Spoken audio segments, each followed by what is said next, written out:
Hi guys, this is Derek Six Peppers Haney, founder of OpenFace Solutions, here to bring you another video. Today I'm going to talk a little bit about how to input hands into the tactics trainer and view their results, and then we will also go through the tactics trainer and play some hands and talk about some strategy. So first off, I've logged in and I'm on my user dashboard in a paid account. So I have the ability, only paid accounts currently have the ability to input hands, but we will be changing that in the future so that all accounts have trials to input hands temporarily and then must be converted to paid accounts. So we've got two options, the hand input text only or the hand input. The text only is my favorite, especially if you're trying to do a lot of hands at the same time. So I'll show you what this looks like.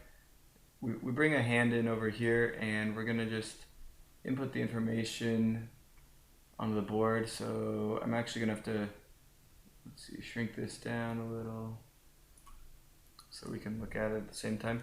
So 6 of spades, ace of diamonds, and tab over to the next line. 9 of diamonds, 4 of hearts, 5 of clubs, 4 of clubs, tab over to the next line. King of clubs, king of diamonds, 2 of spades, and tab down. Place the ace of spades, queen of spades, and 10 of diamonds. Now we also have dead cards here that I've taken with my screenshot. And by the way, I highly recommend you take screenshots of your tough situations. So here we know we have the 10 of hearts and 3 of clubs as dead cards. And we'll tab down to look at our opponent's hand. Jack of diamonds on the top, 7 of spades, 4 diamonds, ace of hearts, ace of clubs, 8 of spades. Then we tab down, king of hearts, 9 of hearts, 8 of hearts, 5 of hearts, 7 of hearts. So this is what, this is our translation of the hand. In the future, we may be able to pull these hands in automatically through integrating with specific app developers and making that process a lot easier for you. But right now, hand input is the only way to go if you have a tough question on the site. So we submit this to the tactics trainer. If the hand hasn't been submitted prior to this, it'll tell us that we've accepted it. And if you're wondering, maybe in this instance, what this hand might look like without the dead cards, we can delete the dead cards here and submit it again. And that is a different situation, so it'll see it accepted as another hand. So after we've submitted that hand, we can then go back to our dashboard, back to our My Hands. And these are all the hands that I've input from this account. You can see there's a lot of them. This is the account I usually input hands from. And we can open up that hand and take a look. So this hand was, took this mini simulation, so very simple calculation relative to most of them. And we have our answer. Should we gamble for Fantasyland? The answer is yes. Ace in the front, queen in back. Is the best play, with ace in front, 10 in back being the second best play because the 10 is dead, and putting queen in front, 10 in back would be worse by a little bit over a point. So now we know that this is a Fantasyland gamble situation, and if we just to learn a little bit from it, we can see that in the middle we have 1 4 live, 2 5s, and 2 9s. So basically we have 4 outs in the middle. Because the 4 is a kind of a runner-runner, we have to hit a running king 2-4 in order to hit it. So I like to think we have 4 outs in the middle, and then in the back we're going to have 1 king, 3 2s, and with the queen in the back that'd be 3 queens. 1 plus 3 plus 1, 1 plus 3 plus 3 is 7. So we have 7 outs to 4 outs. So 7 out to a 4 outer when we are behind our opponent by 1 point basically here. We're always losing the back and we're losing in the middle right now. Even we could lose in the front. So we're pretty far behind. This would be a clear spot to gamble and hope for the best. And let's go ahead and take a look at, so another important thing here is that even with the 10 dead, with the extra 10 dead down here, we know that we should still gamble with only 2 live outs back here. So a 6 outer to a 4 outer would still be a gamble, and I think that's really interesting to me because I don't think I gamble in spots like that nearly as often as I should according to the simulator. So that is looking at this hand from the submitting by text. So let's go ahead and submit another hand by manually. So here's another spot that we've played versus someone. I'm going to go ahead and shrink the screen. Actually, I'm going to have to move this a little bit off screen, I think, to fit it a little bit better. Here we go. So let's go ahead and start with our opponent's board. Since we have clubs up already, we'll put their flush in the back here. Ace, 2, 6. And it doesn't matter what order you put it in. You know, I could swap the 9 and the 2 like this, and it would still count those two as the same thing. So it doesn't really matter the order you place the cards. It will store it in that order, and that can matter if you're trying to, for instance, portray what your first 5 setting was, but that's pretty much irrelevant. It doesn't matter too much. And since we've still got clubs open, we'll put our 2 draw cards down here, Queen of Clubs and 4 of Clubs. Now we'll move on to hearts. So we've got the Ace of Hearts in the middle, 8 of Hearts in the back, and so it doesn't matter how we kind of go about doing this. Ace of Spades, Jack of Spades, 10 of Spades, and you can see I forgot the Jack of Hearts, no big deal. We'll bring it back over here. And as we slide all the cards onto the board, now we're down to just diamonds. Put the Queen of Diamonds in our draw hand, Ace of Diamonds up here, 7 of Diamonds up here. So we've got 6 cards missing on our board and 4 on theirs. So this is actually called the 6th street calculation. The way that I call it a 6th street, because this is the 6th decision point in the hand. And so I think the board looks good, and I don't think we have any dead cards to mention. So we'll submit this to the tactics trainer. Now, yeah, you can see the problem with this hand is, should we put 2 pair in the back or put queens up top? And it is really an interesting problem. So we'll see what the simulator says. We could also, while we're here, toy around with it. We can give ourselves another live 8 and see if that changes the solution. So we'll go ahead and do that. Then we'll change it back, and maybe we'll go the other way. Now we'll take out another 4 as an out, and we'll submit it that way. So we've taken out that red card and submitted it again.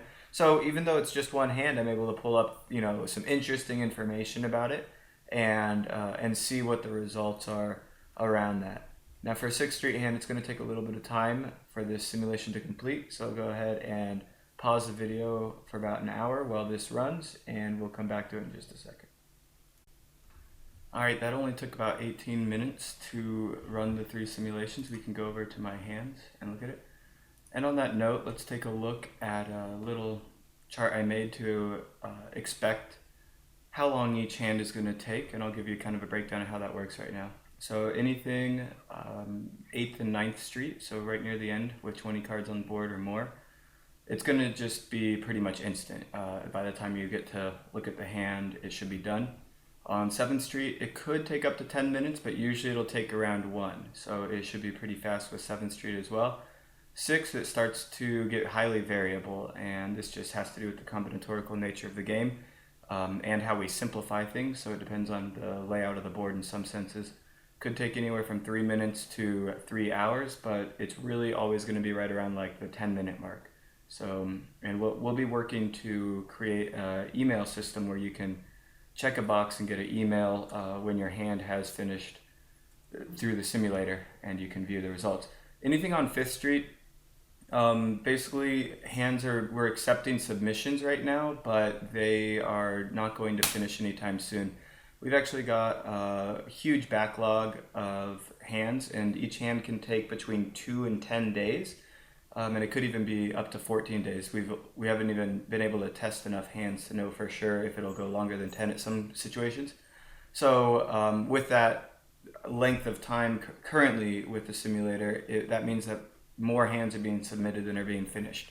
So right now we've got 51 Street 5 hands queued up. So if we don't open another server, it would take till the end of the year probably in order for that to get done. but we will be opening more servers and finishing up those hands faster as we kind of get more traffic to the site. So the problem is only temporary, but but you should expect severe delays right now on Street 5, and moving forward it will be a lot faster as we kind of look to resolve that issue. So let's go ahead and take a look at these hands that we submitted.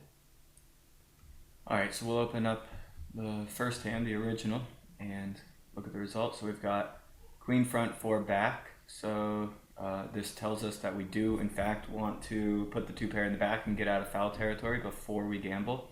And with queen queen front, you can see the difference is only 0.6 of a point.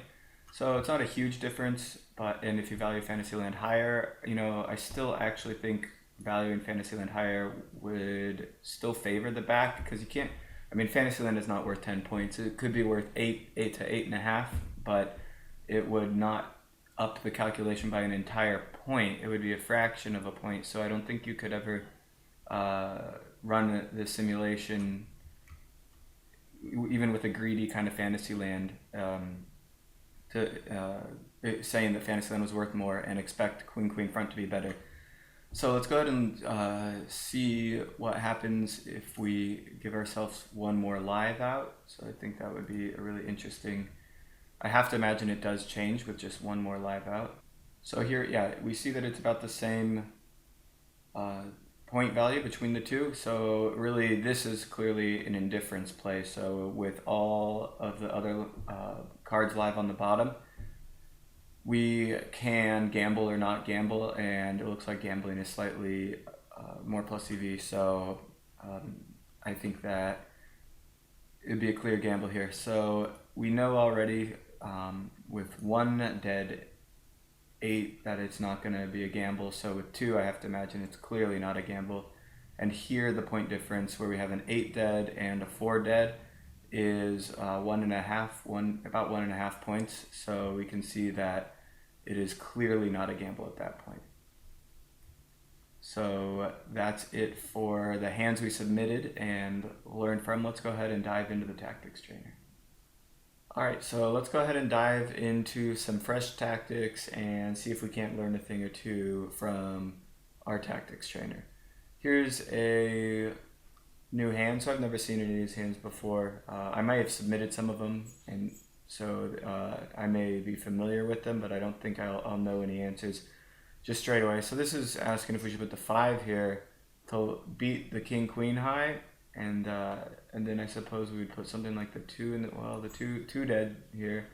With the 8, there's 1 dead, and the 5 has 1 dead. So we would do something like this, or would we put like the 5 in the middle and leave that open for Fantasyland? I'm gonna go with open for Fantasyland, as I think that is slightly better. So we'll submit it, and you can see that we are correct, and putting the 5 up front is a mistake of really only 1/10 of a point. So a little over 1/10 of a point. Not a huge deal, but still it's worth it, I think, for the Fantasyland gamble. And it is maybe a little bit more of a nuanced play, that people might be locking it up a little too early, and it's worth investigating. This could, if it was 6s, for sure the 1 royalty point would change it, would sway it over. But with 5s, and if it was it's just a close spot, is all.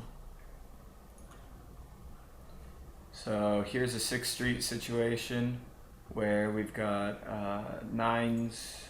We can put the queen up top, or we can put probably 9s in the back, or 9s in the middle. So I've toyed around with spots like this, and I think it's actually just better to lock up the 9s and hope for running ace king in the next 2 draws. Doing this is okay, since we beat now 6s and a pair of 6s, or a pair of 4s if they make that. But I don't think that top is good though. Top is definitely not good. Middle could be correct, so let's see what it says here. So we got it right, and the next best play is actually putting the queen front and the 9 in the middle, and yeah, that makes perfect sense, because then you can still hit ace king, and you leave this open for making like a full house or something on the bottom. Let's see, putting 9-9 in the middle Let's find out where is that one? 9 middle, 9 middle, 9 front, 9 middle, did we miss it? 9 middle, 9 middle is all the way down here. So this would be, putting 9s in the middle would actually be one of the worst plays. It's even worse than putting 9s up front. That's very surprising. So 9 middle, 9 front, 9 front are significantly worse than 9 back, 9 back. I think not too complicated of a situation, even though it took this many simulations to figure it out. So right away here, this is Fantasyland Gamble question, and we can consider putting the king up top. We want to count our outs. We could also be looking at a situation where we want to do this. This is also a viable thing because then we can hit 5 queen, 5 king, 3 king, 3 queen. Oh no, there's no queens are live, so there's only 1 king left. So that's actually going to happen very infrequently, I suppose. But it does stop us from getting scooped. So what I like to do here is count. Let's start by counting diamonds. 1, 2, 3, 4, 5, 6, 7, 8 diamonds. So 13 minus 8 means that there's 5 diamonds left. So if we put this here, we have 5 outs to a flush. And we cannot beat their flush. Is kind of important to note. And then we also, in the middle, we'll have 1, 2, 3. 1, 2, 3, 2 threes live, 2 sixes. So it's 4, 5, 6 outs. So we would have 5 outs to 6 outs to hit here. I think that is enough to make this a worthwhile gamble, especially because all of our outs we should consider live, and having 2 9s in the deck actually removes chances of us missing. So dead cards are relevant even when they're not relevant because it increases the chances of hitting. So I think this is a close spot, but probably a gamble. It looks like no. So what it wants us to do, I made a mistake of 1/10 of a point, just over 1/10 of a point. So it's a close spot. If you value Fantasyland higher than 7.5 points, you may want to play 4 Fantasyland here. And it prefers the 2-pair back, which I think is really interesting because you could also just do something like this, or even or this I think would actually be the best thing to do. And this, looks pretty good because you leave the flush opportunity there to get those royalties, provided that they win or lose, really. So it's really funny that it wants you to play it completely safe just so that you scoop them whenever they miss. And that's all you're doing here is you're locking in 6 points, the X percentage of times that they don't hit the ace. So if we can actually take a look at how often that happens. Let me pull this. So what we've got here is we're on 8th Street and they have 2 outs left. So based on the information we have right now, they have a 21% chance of hitting the ace. So we lock up 6 points 80% of the time basically by putting king 7 back. Whereas the rest, the other way, we can foul ourselves and we only hit the flush. That's 5 outs, right? So we only hit the flush. Bring it all the way in. That's 47% of the time. So we foul or we miss the flush half the time, and then we can hit our 7 or king. But there's not that many of those left either. So we do foul a bit with our strategy, and that's why this play is the best, I suppose. Let's take a look at one more spot. So here it looks like the question is, should we put trips in the middle and the ace up top, given that we've got 4 completely live outs on the bottom, and this sets us up really nicely for some sort of Fantasyland hit. So what we're looking at now is a odds calculation of we hit 4 outs this percentage of the time, right? 39%, so 40% we can just say. So 40% of the time we will hit here, and then of that 40%, how often will we make Fantasyland? Well, you can see that it turns out all the aces are dead in this exact case, and we've only got 2 queens to hit. Now this is not actually representative of a 2-outer because that a 2-outer to 4-outer. So let's see, a 4-outer to 2-outer will actually only happen 6% of the time. So we would only make Fantasyland 6% of the time here, and we'll foul 60% of the time. That doesn't sound so good. So I think we put the ace up top, and we're gonna have to put the 7 up top as well, so that we can leave the middle open to try and hit 2 pair to be aces, and we'll leave the bottom open for Fantasyland. This has got to be right, and looks good. So putting the 7 in the middle, and it actually wants you to put the 6 in the front, which is if you're gonna leave the front open, it's better to, I guess, draw out the royalties than have an ace high to beat them. That's really interesting. So that is kind of another little nuance that might apply in other situations. So we put the 7 middle, 6 front would be a mistake of about a point. All right, that's all I'm gonna do for you right now on the tactics trainer. I hope you enjoyed this session. After your session, you can always go back to your home screen and take a look at your score. You've got your lifetime average score here and your lifetime average correct percent. And we will have a rating system pretty soon, and it tells you how many quiz hands you've taken. I hope that was helpful. This is Derek 6 Peppers Haney for OpenFaceSolutions.com.